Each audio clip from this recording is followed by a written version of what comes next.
Hey guys, anybody out there yet? Chip Towers of Dog Nation and Cox Media Group here to talk a little Georgia athletics with you, as we usually do at this time on Thursdays at 6 o'clock. We've got the technical things worked out a little better than last week. I don't know if you guys could even tell. I know I'm not supposed to draw attention to those things, but anyway, it appears that everything is working right, and I am shortly, hopefully, going to be able to see your comments. The Dog Nation Towers Take, brought to you each week, is designed to do just that, for us to interact, for me to see what's on your minds. Yeah, I see you now. Sorry it takes me a minute. Tom Hopkins was first, for what it's worth. I know you guys always love to what do you call it? Battle for that position. Mark Andrews Sr.'s here. Gosh, a bunch of people already. Lance Edwards, Justin, Elijah, William Lyle, Anthony Coleman, Shane Parks says, I'm here. JT Williams, Keith Salvers, James Huggins, we're all here first. I see your thumbs up. Thank you very much. We are officially interactive. So anyway, you know, we do this every week. Those of you who come here regularly know that. And we are open to discussing all things Georgia athletics. We tend to focus on Georgia football because that tends to be what you guys want to talk about. You direct the conversation. I got a few notes here about things to talk about. I usually always try to just, you know, draw attention to the things that I have done Towers Takes on this week. Today, I touched on the death of Billy Henderson, the great Georgia high school coach, best known for his time at Clark Central High School. You know, I don't know how many people out there are actually aware that he is a Georgia letterman. Actually, he had got 8 letters in his time at Georgia in the late 1940s, both as a football player and a baseball player. He was a 3-time MVP, still holds the record for stolen bases at the University of Georgia. But he also played in the backfield with Charlie Trippi, and he was a little behind Sinkwich. He had 1 year with Trippi and maybe 2. But he won SEC championships with the Bulldogs in 49, 48, or whatever years in the late 1940s. I should know better than to try to come forth with facts in this forum. But man, Billy Henderson was a wonderful personal friend to me, and I explain in my Towers Take. I say he was a friend to me. It wasn't like I was hanging out with him. Sorry, Georgia boy Middleton is laying in the bed sick. Hey, but we got a captive audience, right? We're glad you're here with us, Mr. Middleton, and Chad Greason. We still got a lot of greetings going here, but I was a huge fan of Billy Henderson, and he was such an influence really on everybody he met, and that's what I wrote about.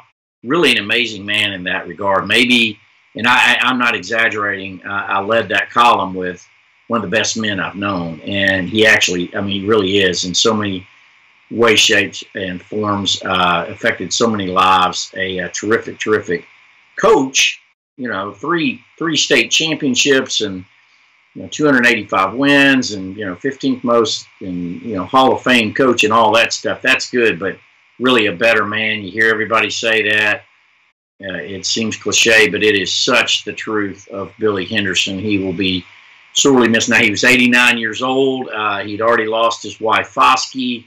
He lived a full life. He had not been well for a long time. He'd still be coaching if he was well enough. I'm sure of that. He just cared so much about kids and young people and getting them on the right path or getting them off a bad path.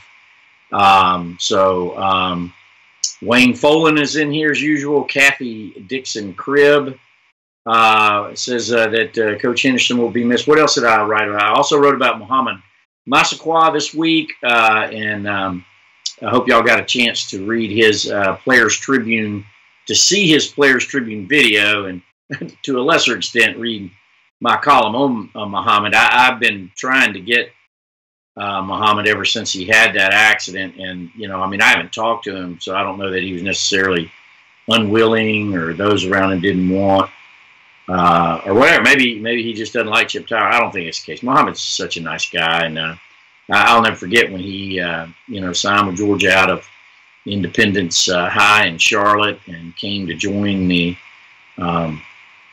Georgia Bulldogs, who were really rolling at that time in the mid-2000s under Mark Richt, and terrific player, and such a tragedy. He lost 4 fingers on his left hand, but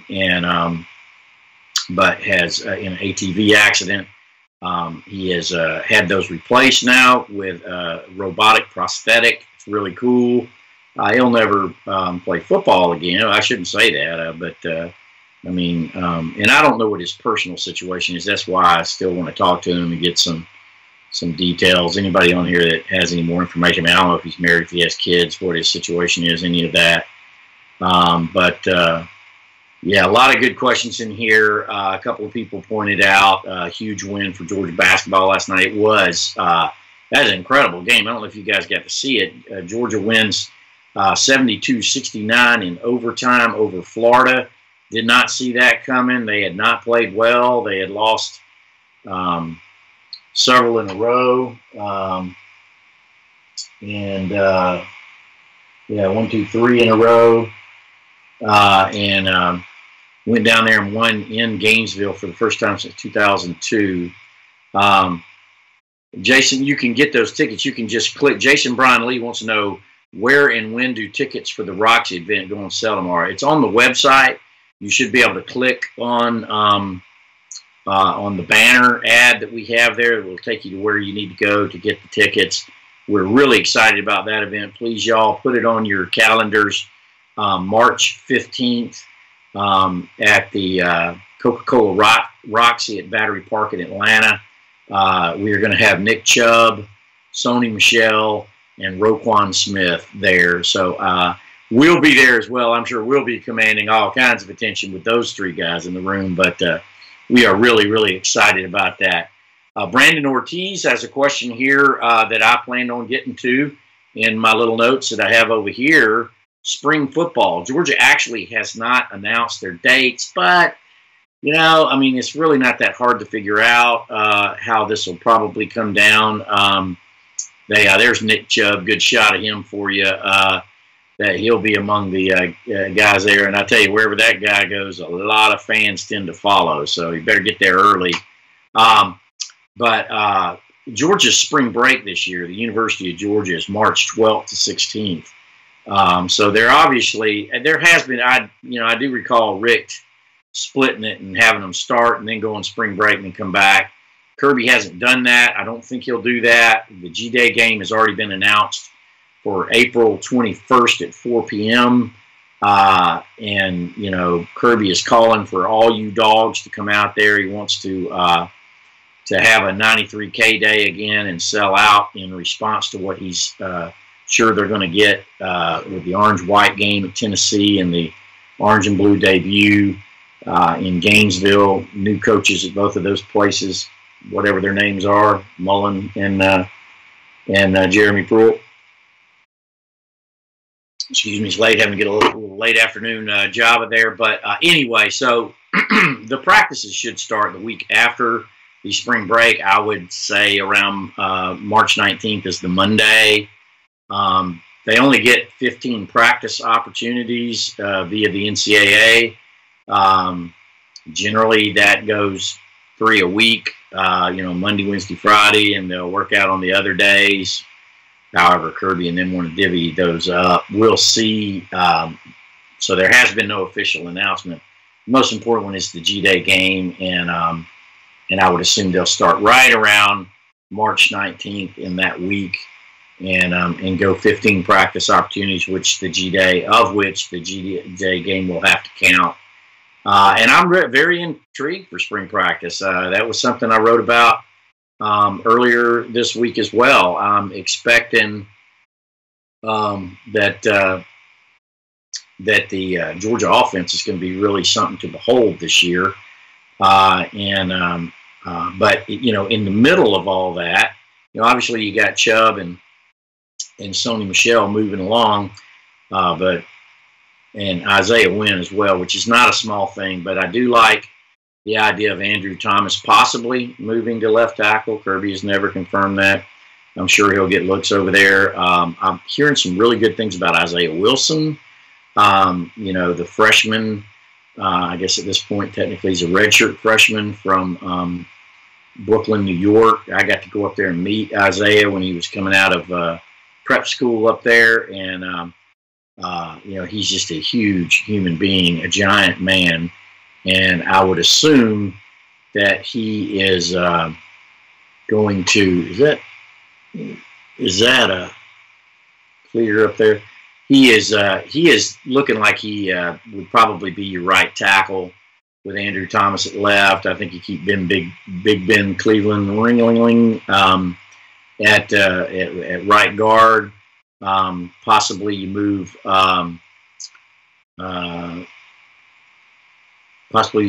Solomon Kinley to left guard. But anyway, I do think it's a little bit risky, for lack of a better word. I'm sure Kirby wouldn't share that.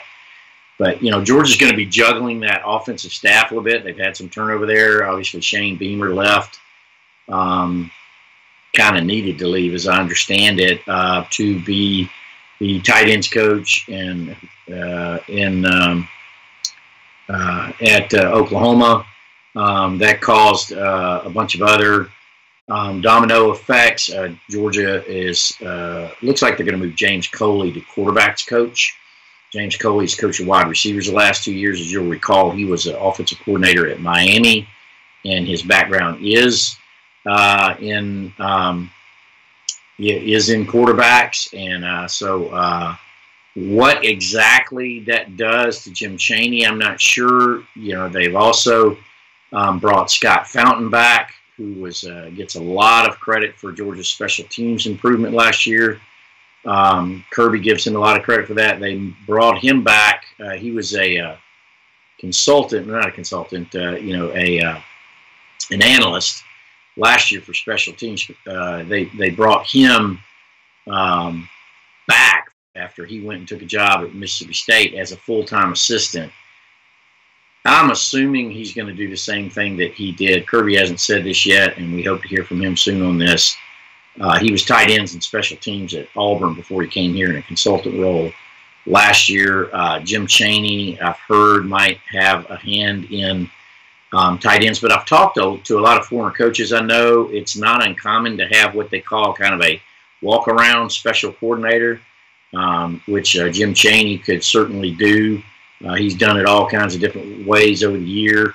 But, I mean, they had a great year last year in football, obviously, and on offense in particular. Georgia was one of the top 3 or 4 teams in the league in points and yards. And, you know, obviously Chaney worked well with Jake Fromm. I assume James Coley will as well.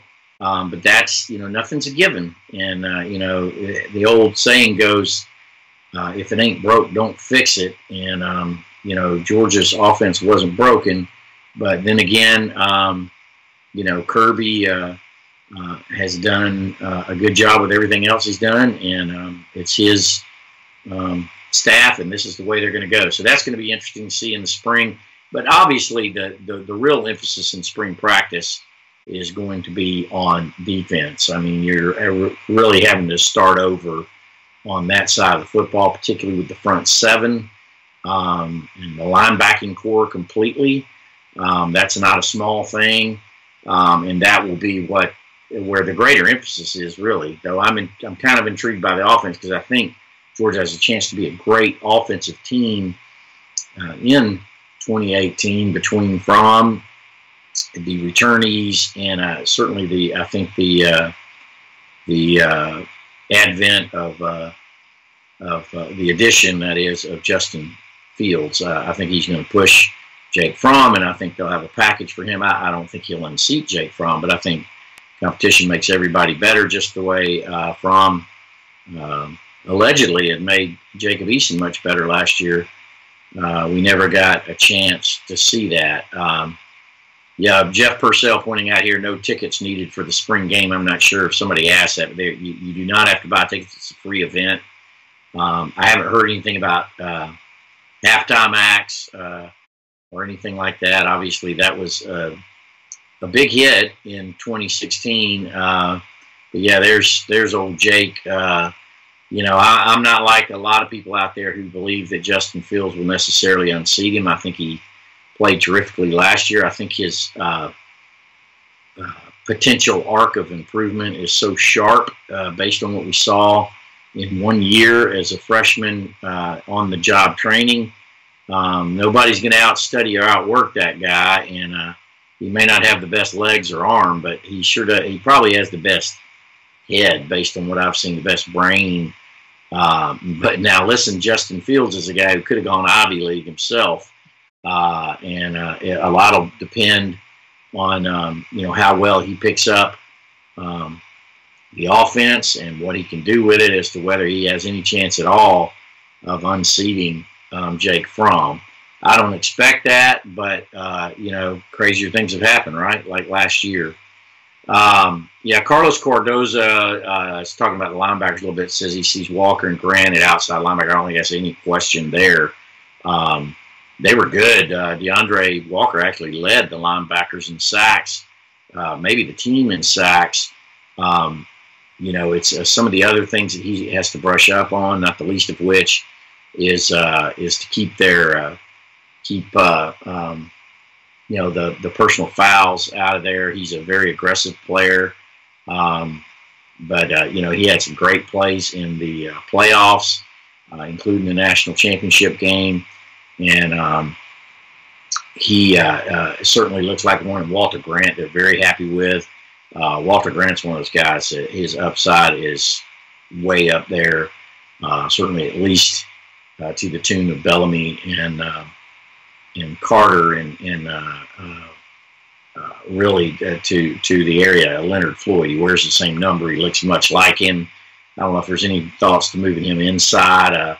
I think Georgia is going to be in pretty good shape on the inside, but you know, they're just no experience. And I think if you think about how good Roquan Smith is, you got to realize he did not start as a freshman, and he did not play to the level as a sophomore as he did as a junior. So that just tells you the demands of the position.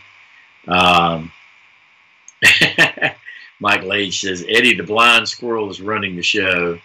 Yeah, the link will be there eventually. Let me see some other questions here. I think Mark Webb might beat out Tyreek McGee at first string corner. I don't know. That'll be tough. I'm more interested in seeing Amir Speed and some of these other freshmen that Georgia had last year as to what those guys might look like.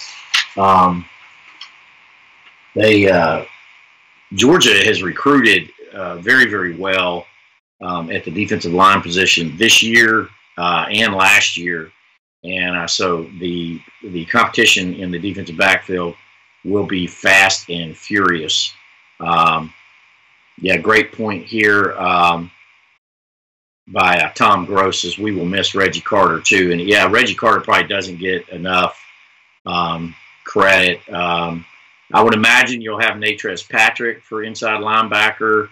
Some people ask about him here. You know, I don't know if that'll be automatic first game. Georgia has not come forth with how they may handle discipline regarding Natrez Patrick's situation. Everybody knows what that is. So it really comes down to how they may handle that, is whether he'll be ready for game 1 and 2. Game 2 being the key one there, or if he may miss some games as per Georgia's previous marijuana use policy. We shall see that. He did miss the last 2 games of the, obviously after the SEC championship game. So if you go on a 4-game model, he will miss the first 2 games. If you 6-game model, you'll miss the first 4 games based on that.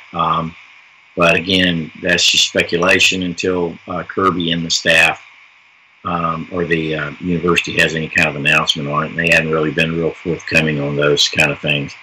Jason Brian Lee asked a good question. Who will have a better year, Matt Landers or J.J. Holloman? And somebody else asked a good question the other day. I've got to follow up on this about L.J. Holloman. J.J.'s older brother, who was supposed to come here as well. I actually met his brother and interviewed him about this time last year. I will have to check with the Hollomans and see what the deal is on that. I haven't heard anything about him or seen L.J. on any rosters, but J.J.'s a good one, obviously we know, and certainly Matt Landers is the tall guy they really need. I think right now the biggest thing Georgia is missing on the offensive side of the ball and in the wide receiver corps is the high point receiver, such as they had in Javon Wims. There's not really anybody else like that on the roster, though obviously Georgia got the huge signing on National Signing Day of the Bush kid out of Texas, and that will address that. That's the long list of the anyway, the Bush guy out of Texas is going to help you a little bit in that regard, but Landers is obviously a guy who can help you there as well. And otherwise, I like Georgia's receiver corps with McCole Hartman and Riley Ridley and Terry Godwin, who I continually think doesn't get enough credit.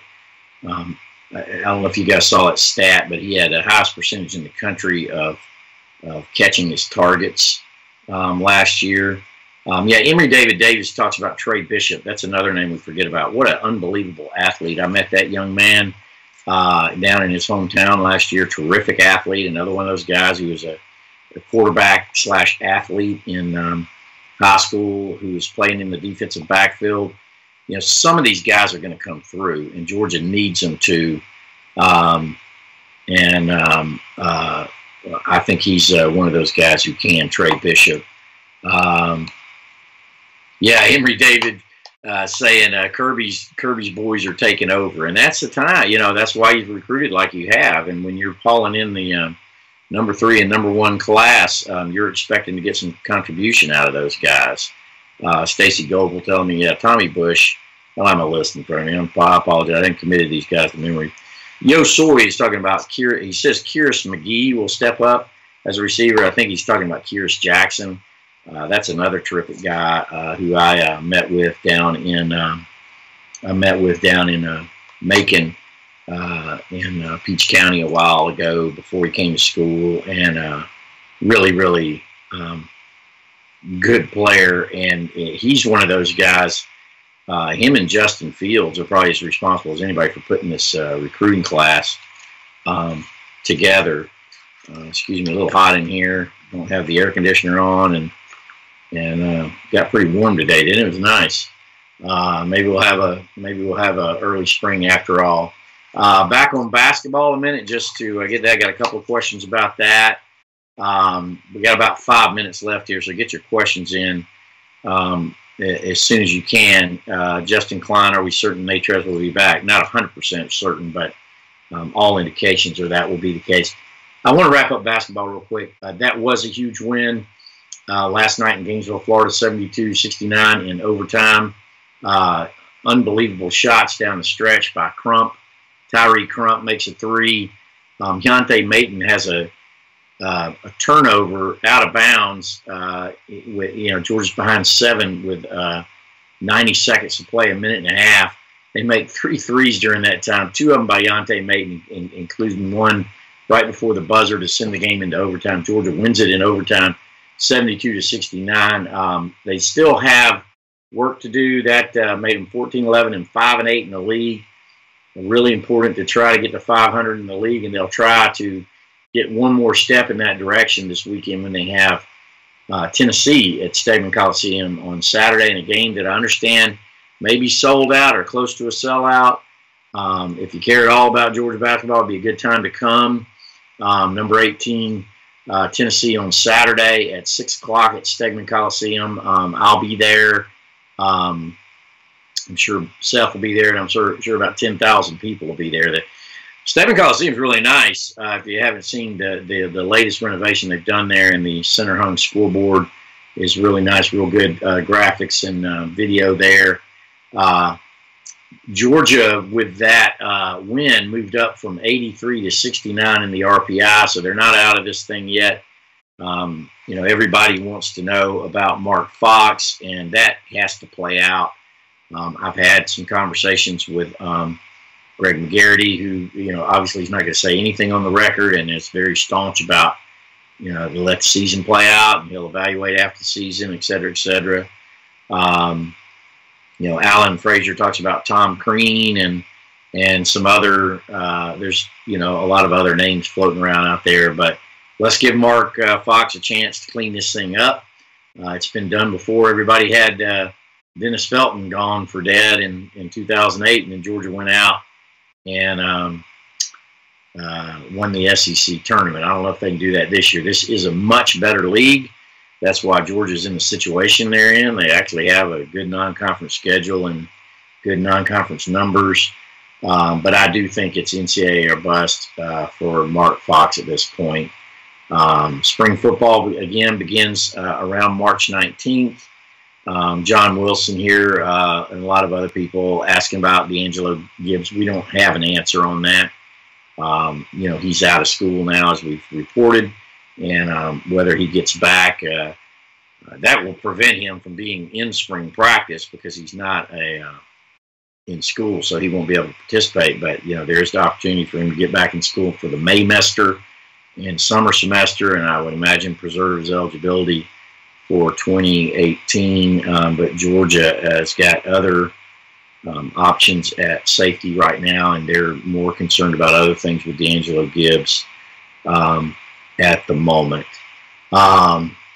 Let's see. And yeah, you know, talking about that front seven, got a couple of questions about it. Georgia's D-line. And a lot of people say, well, you know, I mean, Georgia lost 6 of their front 7. That's counting Trent Thompson as one of the guys. And, you know, Ty Clark actually started more than he did. But I do think I count Trent Thompson as a starter generally. He played a lot of snaps, and his absence is going to be significant. Oh, by the way, don't forget that tonight in a half hour, we've just got about a minute left to go here. The Lady Dogs play South Carolina, number 20 UGA versus number 8 South Carolina in the Stedman Coliseum. Georgia 21-4, 9-3 in the league. South Carolina 20-5, 9-3 in the league. So that should be a good one. South Carolina with 7 straight wins over Georgia. So so we'll have to see how that goes. That's a big one for Joni Taylor, the Lady Bulldogs. 7 straight losses to Dawn Staley in South Carolina. I'm sure they'll want to rectify that today, and if they win that, that's a big deal. They should be fun to watch. Mike Lage asking me about the Gym Dogs. I actually haven't seen them yet, but I think I'm going to go to their meet a week from Friday to try to get a look at them.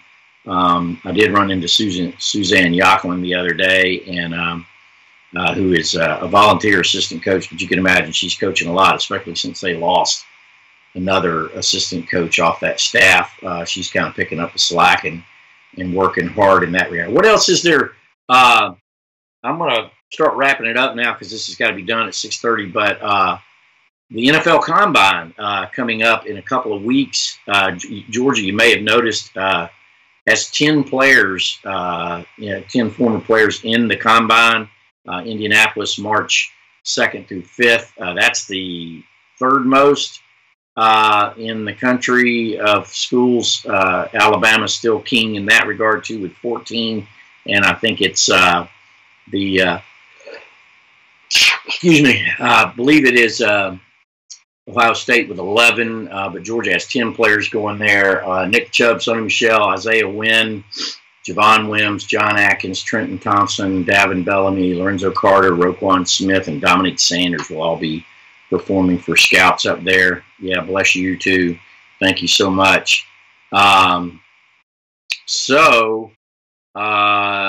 that will about do it for me. Ricky Williams asking again about Zeus's, that's Zamir White, the tailback, his recovery. It's going very, very well. No reason to think there's been any setbacks in that regard. Oh, by the way, if you hadn't had a chance to see it, please check out Seth Emerson's financial special report on UGA Athletics. He did a lot of good journalism there. Very informative about things, raising ticket prices and that kind of stuff. Some new salaries for the new assistants, Cortez Hankton and Scott Fountain. And then, of course, you can read all my Towers takes there this week on Billy Henderson, Muhammad Massaquoi, Georgia's offense and offensive staff, and a bunch of other things. That will wrap it up for me. Thank you so much for hanging out. We'll be back here next week at the same time at 6 o'clock with another Towers Take on Facebook Live. And in the meantime, I'll answer your questions here and on Dog Nation as we give you an opportunity to comment on there as well. For Seth Emerson and for Jeff Sintel and Brandon Adams and everybody else at Dog Nation, thank you so much. And once again, a reminder of our March 15th Dog Nation Appreciation Week at Battery Park, Coca-Cola Roxy, with Nick Chubb, Sony Michelle, and Roquan Smith. We'll be there. Hope y'all are there too. Good night, everybody. Thank you.